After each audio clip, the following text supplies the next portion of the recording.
All right, so we've got a heat pump used to maintain a house at 22 degrees Celsius by extracting heat from the outside air on a day when the outside air temperature is 2 degrees Celsius. The house is estimated to lose heat at a rate of 110,000 kilojoules per hour, and the heat pump consumes 5 kilowatts of electric power when running. Is the heat pump powerful enough to do the job? So what we're really asking is if the input that we give it, the 5 kilowatts, and I'm sorry, that little spot over there is a little brought off the page a little bit, but if the power that we are providing that heat pump is that larger than the minimum possible required heat pump that would be needed to run that heat pump.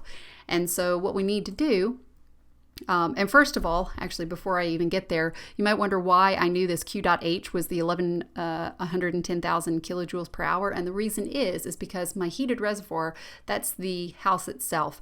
And if I want to maintain that temperature at 22 degrees Celsius, I need to be replacing heat at the same rate that the house is losing it.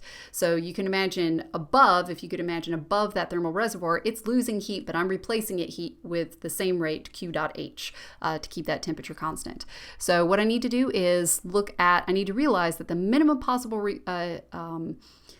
power required for that cycle would be for the best case scenario. And the best case scenario would be if I had a reversible heat pump. So no irreversibilities within my cycle, no friction or anything like that. That would require the least amount of power input on my part. So if I figure out what the coefficient of performance is for a reversible heat pump, it's 14.75. And then I also realized that this is equal to Q.H over the W.net in, or W.in in this case, since W.out is just equal to 0. And that should go in our assumptions. It's not here, but it should go in our assumptions. And like I said, best case scenario is we have to put in the minimum amount of work for this thing, the minimum amount of power.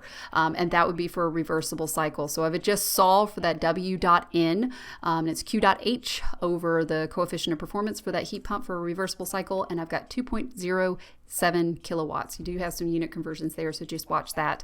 And since my power input that I'm providing is more than that, the 5 kilowatts, then yes, the heat pump is powerful enough. So, all right, well, I hope that was helpful. Thank you for watching, and let me know if you have questions.